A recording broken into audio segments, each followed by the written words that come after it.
आदाब नाजरीन, आप देख रहे हैं INN न्यूज़। मैं हूं शौकत अली सूफ़ी। आइए नज़र डालते हैं अब तक की कुछ अहम खबरों पर।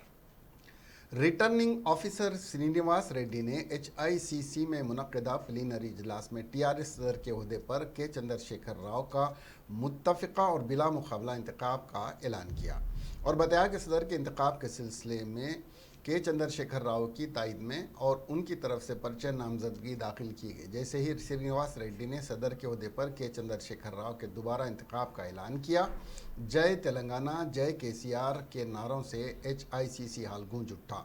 रियासती वज़रा, अरकान पार्लियामेंट, अरकान असम्बली व काउंसिलर, पार्टी कायदीन और दीगर ने सदर TRS व वज़ीर आला के चंद्रशेखर राव को मुबारकबाद पेश की।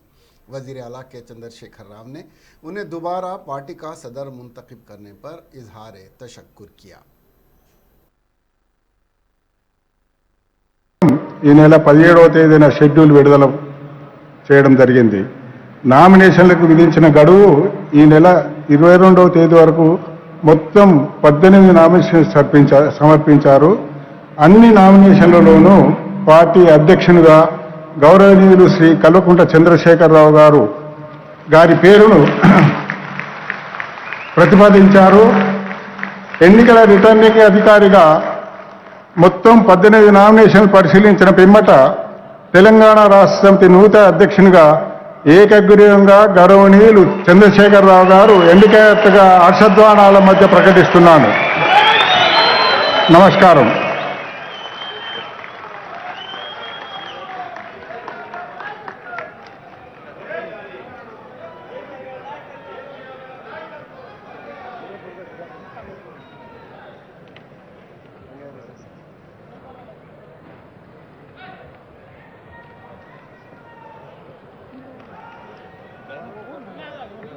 జై తెలంగాణ కేసీఆర్ గారి నాయకత్వం, కేసీఆర్ గారి నాయకత్వం. మరి ఇప్పుడు నూతనంగా మనకు అధ్యక్షునిగా ఎన్నికైన గౌరవ పెద్దలు శ్రీ కల్వకుంట్ల చంద్రశేఖరరావు గారికి పెద్దలందరూ కూడా రాష్ట్ర కమిటీ సభ్యులు, రాష్ట్ర మంత్రులు, మరి అదేవిధంగా పార్లమెంట్ సభ్యులు, అదేవిధంగా ఎక్స్-అఫీషియో మెంబర్స్ అందరూ కూడా అభినందన వెల్లువ మరి వినిపిస్తుంది. వారందరూ కూడా सदर तेलंगाना राष्ट्र समिति व वज़ीर आला के चंद्रशेखर राव ने HICC में मुनक़्क़दा पार्टी के प्लीनरी इजलास को मुखातिब करते हुए हुजूराबाद की आवाम को तयक़ुन दिया कि 3 नवंबर के बाद कोई इलेक्शन कमीशन दलित बंधु स्कीम को रूबमल लाने के लिए रोक नहीं सकता। 2 नवंबर को TRS उम्मीदवार G श्रीनिवास यादव कामयाबी हासिल करने के बाद नवंबर और दिसंबर में हुजूराबाद और रियासत के 4 अजला के 4 देहात में दलित बंधु स्कीम रूबा अमल लाते हुए फ़ी ख़ानदान 10 लाख रुपए देने के इक़दाम किए जाएंगे। उन्होंने बताया कि बाद अज़ां उसे तोसी देते हुए रियासत के 17 लाख ख़ानदानों को दलित बंधु स्कीम के तहत 10 लाख रुपए देने के इक़दाम किए जाएंगे, जिसके लिए 1,70,000 करोड़ रुपए मुख्तस किए जाएंगे। वज़ीर आला के चंद्रशेखर राव ने तयक़ुन दिया कि दलित बंधु स्कीम के तर्ज पर रियासत के दीगर कमज़ोर तबक़ात को भी 10 लाख रुपए देने के इक़दाम किए जाएंगे, जो जारिया मियाद के माँ बाकी 2-2.5 साल तक रूबमल लाने के इक़दाम किए जाएंगे।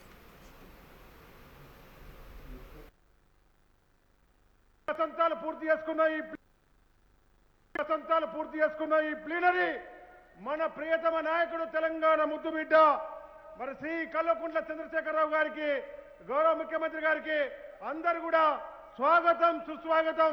జై తెలంగాణ.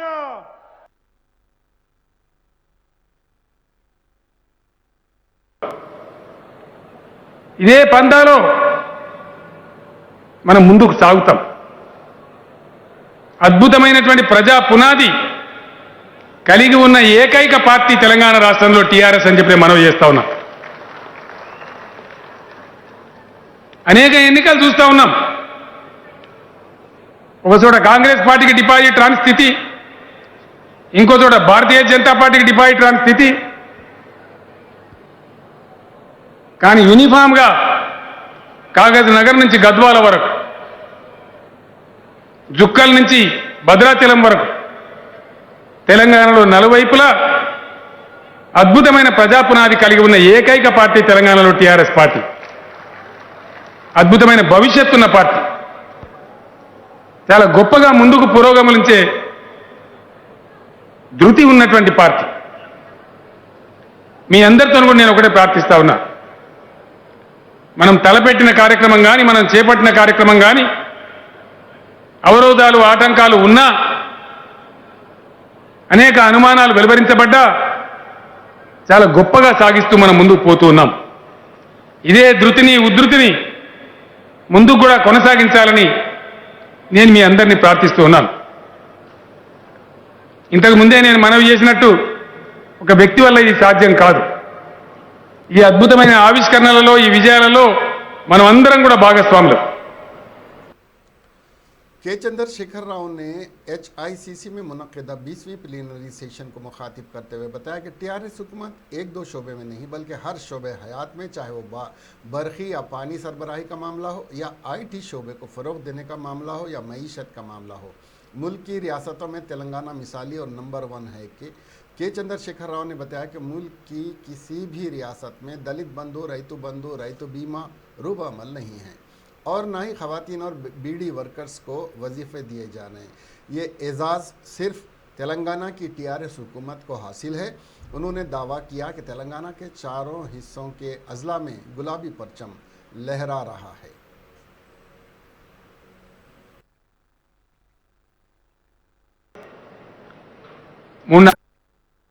తెలంగాణ ఏకోన్ముఖంగా విజృంభించిన తీరుతెన్నులు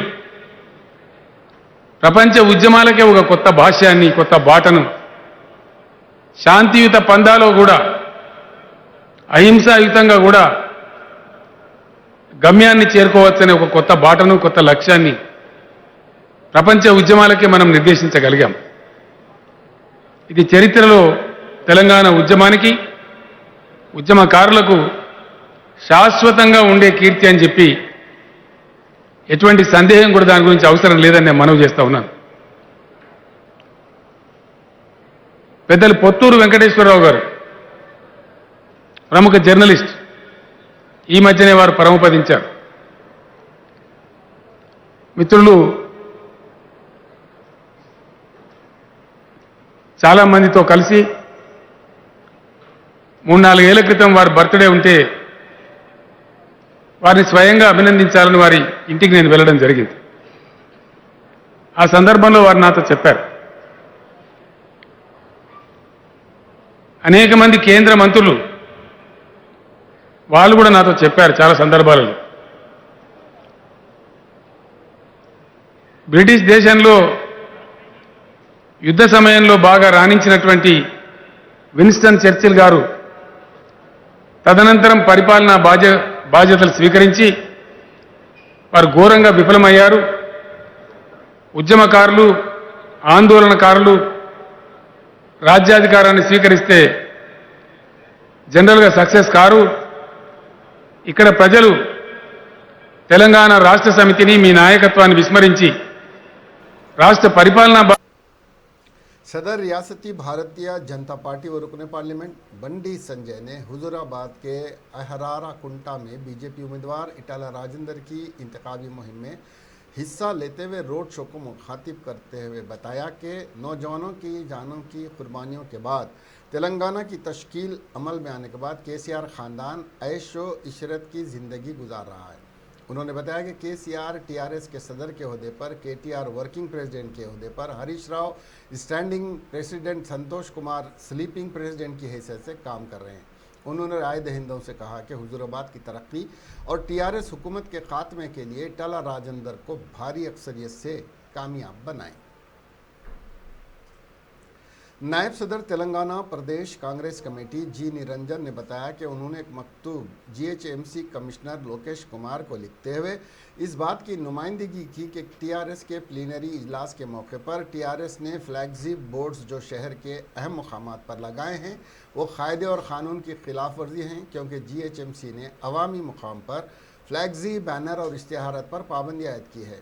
जी निरंजन ने जीएचएमसी कमिश्नर लोकेश कुमार से दरियाफ्त किया कि आया टीआरएस को फ्लैक्सी लगाने की इजाज़त दी है और अगर इजाज़त दी है तो फीस की रकम हासिल की गई, इसकी वजाहत करें। जी निरंजन ने बताया कि अगर जीएचएमसी ने इजाज़त नहीं दी है तो कांग्रेस पार्टी जीएचएमसी कमिश्नर से मुतालबा करती है कि वो बगैर इजाज़त और क़ानून की खिलाफ वर्जी करते हुए फ्लैक्सी लगाने पर टीआरएस के खिलाफ कार्रवाई करे और जुर्माना वसूल करे और जीएचएमसी ये सबूत दे कि वो गैर जानिबदार है। बीजेपी कारपोरेटर्स और कारकुनों ने बुद्धा भवन के पास इन्फोर्समेंट डायरेक्टरेट जीएचएमसी बसवाजीत के दफ्तर के सामने धरना देते हुए टीआरएस प्लीनरी इजलास के मौके पर फ्लैक्सी बोर्ड शहर के जगह जगह मुकामात पर लगाने के खिलाफ धरना देते हुए मुतालबा किया कि फ्लैक्सी बोर्ड्स नस्ब करने के खिलाफ जुर्माना आयद करे या बिस्वजीत राय अपने ओहदे से इस्तीफा दे दें। बीजेपी कारपोरेटर्स ने जीएचएमसी ओहदेदारों पर इल्ज़ाम आयद किया कि यह फ्लैक्सी बोर्ड नस्ब करने के मामले में बीजेपी के साथ एक रवैया अख्तियार किए हुए हैं और टीआरएस के साथ एक रवैया। उसके खिलाफ बीजेपी कारपोरेटर्स और कारकुनों ने धरना मुनज़्ज़म किया।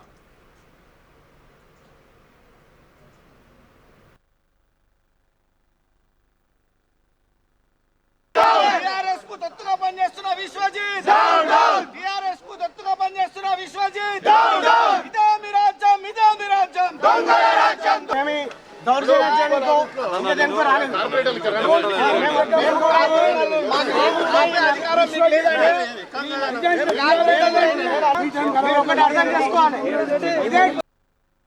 यहाँ आज डीआरएफ के एसीपी विश्वजीत के बारे में हम धरना करने के लिए आए थे।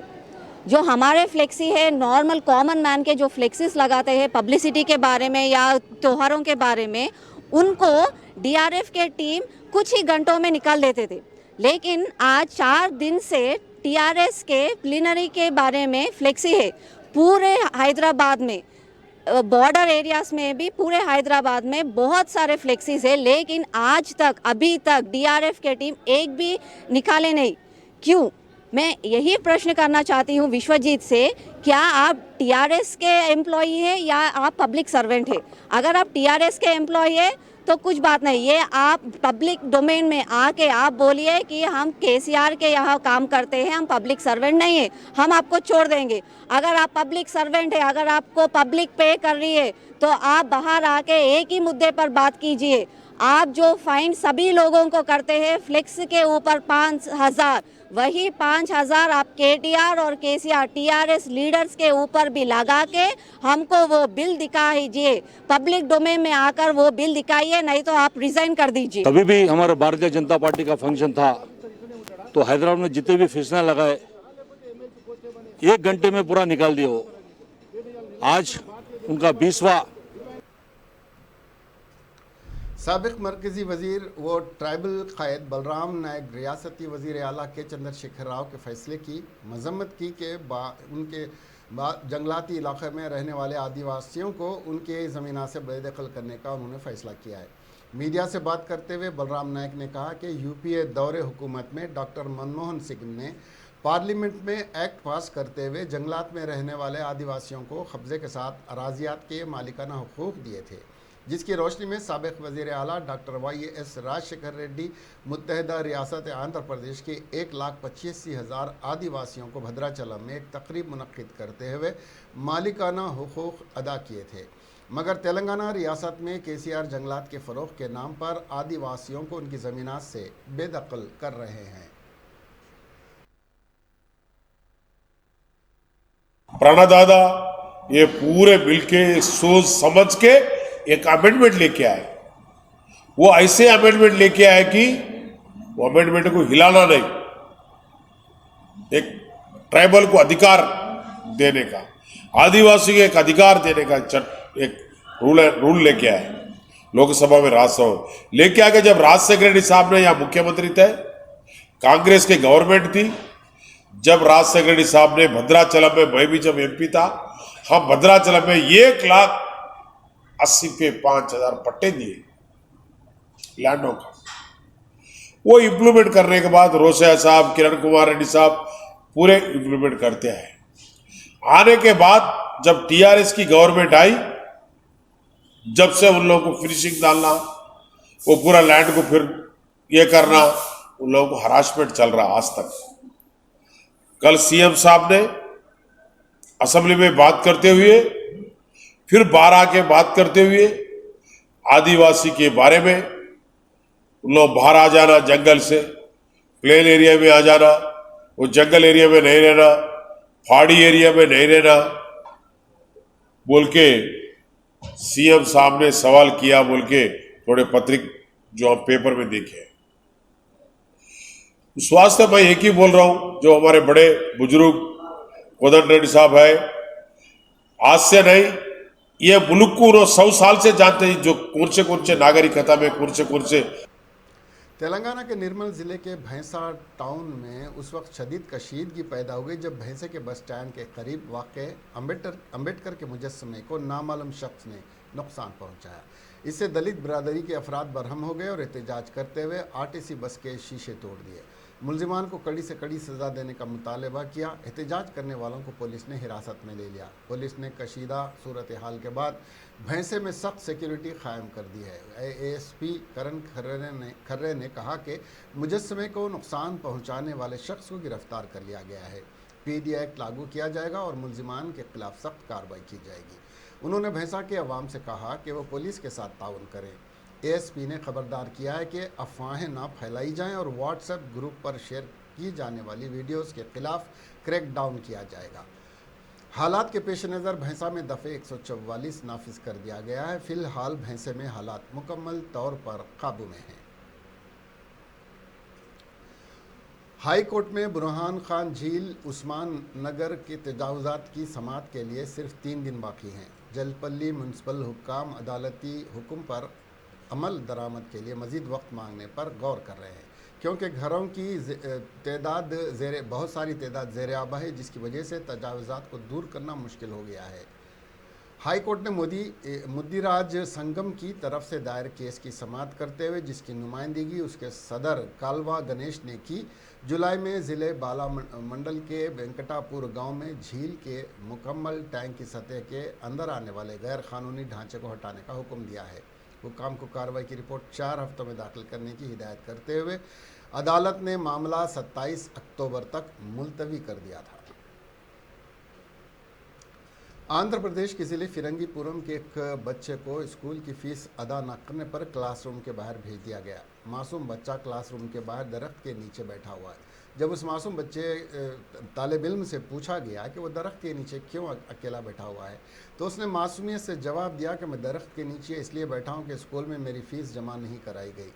आंध्र प्रदेश के वज़ीर आला और वज़ीर तालीम ने कई मौक़े पर ख़बरदार किया है कि अगर फ़ीस के मामले में तुलबा पर दबाव डाला गया तो सख्त कार्रवाई की जाएगी। ताहम इन अहकामात पर उस तरह अमल किया जा रहा है जैसे वो बिल्कुल हमारे लिए नए हैं।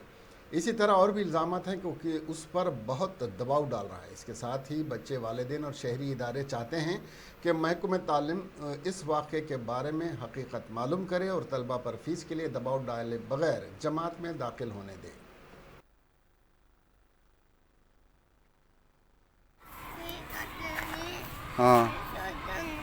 మిస్ అవుతుందా? ఫీజు కట్టలేదని మరి ఆడ కూర్చోవచ్చు, ఏడెందుకు కూర్చున్నావు? ఏడే కూర్చోమందా?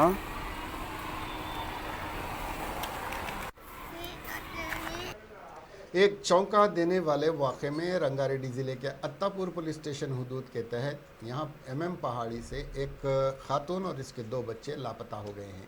ये वाक़या इतवार को पेश आया, लेकिन पीर को उस वक्त सामने आया जब खातून के शौहर ने पुलिस से राब्ता किया। तफसीलात में जाने पर मालूम हुआ कि खातून, जिसकी शनाख्त अमरीन के नाम से हुई है, और इसके 2 बच्चे अक्षा बेगम और अज़ा बेगम इतवार की सुबह घर से निकले और घर वापस नहीं आए। अमरीन का मोबाइल फ़ोन बंद था, जिसने उनके शौहर को परेशान कर दिया, जिन्होंने रिश्तेदारों से वहाँ के बारे में दरियाफ्त किया, ताहम उनका कोई सुराग नहीं मिला। बाद में उसने पुलिस स्टेशन से रब्ता किया, जिसने गुमशुदगी का मुकदमा दर्ज किया और तहकीक़ात शुरू की। माँ और बच्चों को ट्रेस करने के लिए करीबी CCTV कैमरों की तस्दीक की मदद से छानबीन की जा रही है। इसके साथ ही ये खबरें यहीं ख़त्म हुई। अब हमें दीजिए इजाज़त और देखते रहिए INN चैनल। खुदा हाफ़िज़।